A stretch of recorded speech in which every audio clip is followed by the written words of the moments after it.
So if you're dealing with New Zealanders, for example, they have 50% tariffs on New Zealand lamb coming into this country because of the EU.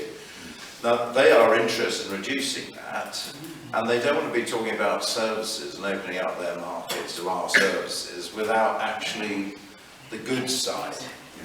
And also, when you sell a Eurofighter, as we've done recently, to the Middle East, throughout countries in the Middle East, most of the value of the contract is the servicing, it's the maintenance and the follow through. But I can tell you from free trade agreements I've worked on, services hardly feature. And the reason is it's more complex. There are tariffs for services, this is key. Tariff is a tax, and when it comes in through the ports, they apply that tax. So your 50% of New Zealand lamb is applied at the port, And it's 104% on granulated sugar, by the way. I mean, there's some very big EU tariffs which hurt our poor, the less well off, more than anything. There's 20,000 tariffs overall in the customs union. So when Labour support the customs union, just remind them why you're supporting 20,000 taxes on the least well off. It's things like 60% on Vietnamese shoes or Chinese shoes to protect the Italian shoe industry. There's some very big tariffs. Bread, corn laws, 30% tariff on bread still. And it affects the least well off. We could save, the least well off could save several £100 at least, probably a lot more, if we could actually get rid of all of these tariffs coming in. Because, we're not protecting a lot of our industry. We don't have bananas or orange juice, but the Spanish do. So the EU protects them in the customs union with some tariffs on those, 20% on bananas and on orange juice. We don't have to do that. So immediately we're saving 20% on orange juice and bananas, and it all adds up,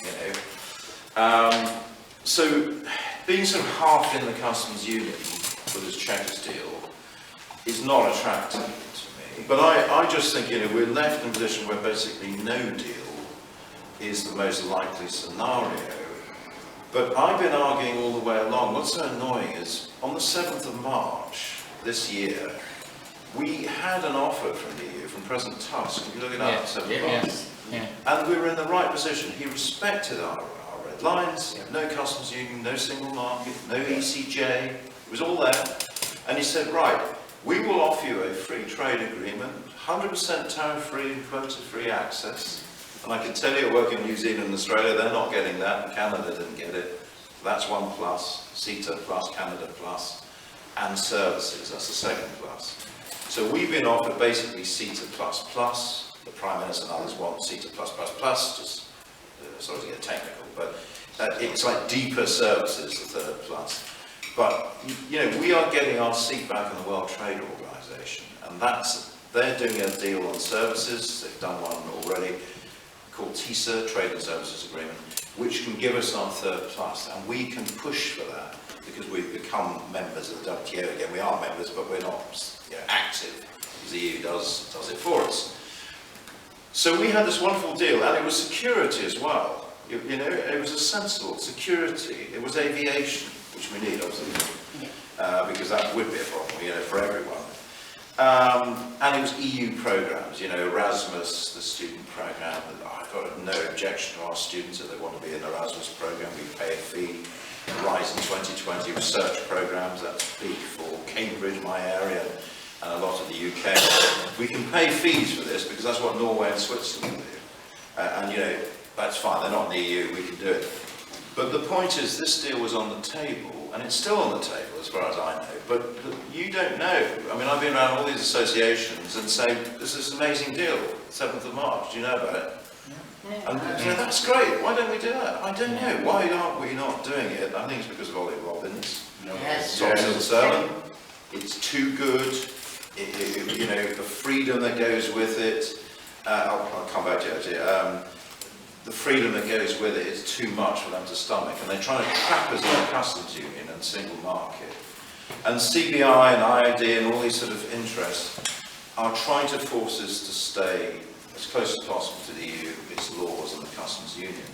But you know what? We're sacrificing, this is the killer statistic, we are sacrificing the 90% of the world's growth in the next 10 or 15 years, this is International Monetary Fund figure, 90% of its growth will come from outside Europe. And we're trying to hold on to the 10% through this deal. And that's what the Chequers deal does. That's what's so outrageous about the Chequers deal, is we're compromising on the 90% to keep the 10%. Because your CBI can't see beyond their noses, you know, they've got it wrong all the way. They wanted to, in the euro, they were backing the Nazis in the 30s, the CBI had a terrible record. But they just see this as we've got to hold on to the EU.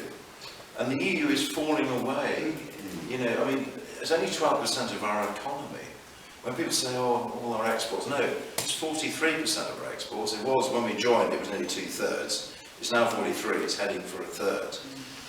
That's the reality. And I was at the port of Rotterdam recently, and they're hiring all these customs officers, by the way, but they are like the 9th port in the world at the moment, and they're the largest port in Europe. But they're not even going to be in the top 15 in the next 10 years. It's going to be all Asia, because that's where the growth is. So why compromise? We need these free trade agreements all around the world, with India, which the EU is not doing. I won't do that. Or China won't do it because of human rights. It's messed up TTIP with America. It's not going to have an American deal. We can be doing these, and the Gulf as well. You know, for 18 years the EU has been negotiating in the Gulf, got nowhere. They're really keen for British products in the Gulf, and they've got money, as we know.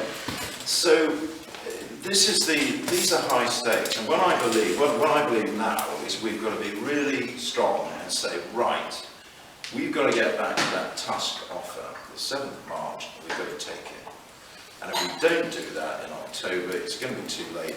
We're going to go to no deal. And no deal, by the way, shouldn't be frightened by no deal. It sounds sort of dramatic, and you say, well, we'll crash out on no deal. You have to point out that 6 out of 10 of the largest trading partners of the EU now, 6 out of 10, have no deal with the EU. So when you look at the United States, there's no deal now. Australia and New Zealand, by the way, they are coming from no deal. And Japan, they're just about to sign it next week. But they're coming from a no-deal scenario. So we are trading with these countries, China, you know, you get all these imports from China, and there is no deal. So it's not to be frightened of. 1 in 4 sectors will be hit. Chemicals, cars, agriculture. But we're saving 39 billion for a start, for this big payoff. We save that if we don't, you know, have a withdrawal agreement. And we save 12 billion net a year. So we pay 5 billion in compensation, and it is legal under WTO rules to compensate Nissan. You can't pay for cars to be made, but you can pay for research and development. And there are ways around this which are entirely legitimate, and agriculture is much easier. So basically we can compensate the sectors that are hit hardest, but 3/4 of sectors, there are no tariffs, or there's zero rated tariffs. So it's not the disaster people make out. And what is more important is having a customs deal or an aviation deal where you do need the right to do things, whereas a trade deal is about, you know, whether it's 20% or 0 or whatever on tariffs. So it's important, but it's not as dramatic as not being able to get, you know, cross borders with your customs.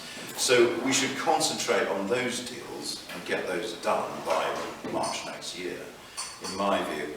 So I think we are down to the Canada deal. I would recommend Super Canada. I call it, it's on my website, DCB MEP, so all of you want to have a look. Or no deal. Take a couple of comments and then I'll open it out. Rather than like Donald Trump, believe that you go in these negotiations, you should go in hard. And on my own personal website, Our Fight for Democracy, I've set up a campaign for a no-deal Brexit based on WTO rules. And I think if the government adopted that position, then the EU would have to come, or it would be up to them whether they came to talk. And I believe that by taking a strong line at that stage, after that, you can go to the Canadian deal. Yes, you can. And when you do it, it's a positive move. Yeah. Whereas at the moment, it's always concession. Absolutely. And any businessman will tell you, that's the way you negotiate. You don't go in a kind of middle and everything else. I mean, it's hopeless. I mean, and the big thing that has come out of this is just how totally, utterly incompetent our civil service, and dare I say it, most of our politicians are. They have no idea how real life works. I don't think it's we will become, this is a key fact, we will become the EU 27's largest single customer when we leave Brexit. We are the same size as 18 of the EU nations put together. German MEP pointed out. They're very worried about this. You know, we're a huge importer, 95 billion. It's ridiculous, of a goods deficit.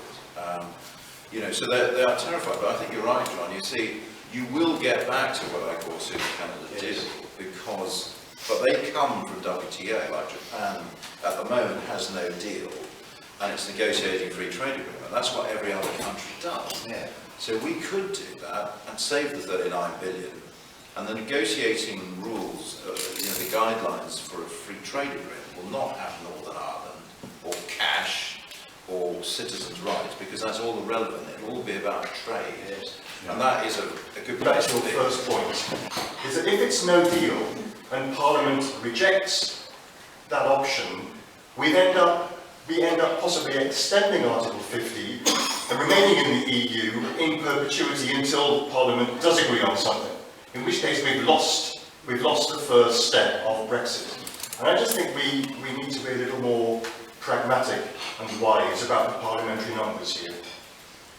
And I won't be friends, I appreciate that. Yeah, you know, I do respect that opinion, and I think pragmatic opinion is valid. You know, there are some good points about the deal, but it does smell of EEA, it does smell of Norway. A lot of, you know, Norway has its own customs union. In fact, it's worse in Norway because we're effectively not having our own customs union. And you get your fisheries back and agriculture as they have. You know, but the point is, what I've learned from the trade deals is, and speaking to Norwegians particularly, you know, the people who won the referendum in '94 in Norway to keep out of the EU, they won it 52-48, ironically. They say, look, we've been trying to get out of the EEA for 25 years. You know, the EEA was created, the agreement was created to get Norway into the EU, not out. You know, it was a sort of way of binding them to the single market. But they wanted a free trade agreement for 25 years, and the EU is not interested in negotiating it. And my real fear is, at the moment, we've got their attention. And under Article 50, they have to do this deal, or there's an automatic no deal. And actually, that is another valid point, is that if we don't pass the legislation, or say Jacob Rees-Mogg managed to block everything, we will automatically, under Article 50, unless they extend it, which is, you know, a whole issue. But if the British government says no, then it won't be extended. Then effectively, no deal is automatic under Article 50 in March 2019. And my understanding is you don't need legislation to enact no deal, because it just sort of happens, you know, the government can do it. And I think that, you know, I think we need to get out the EU. I mean, I think John's point is valid. Let's sort the EU point out and not count, because there's forces there that will delay, and within the civil service, they will do everything possible to undermine, delay, put a brake on it. And I think that's incredibly dangerous. I mean, it is, you know, democracy will fail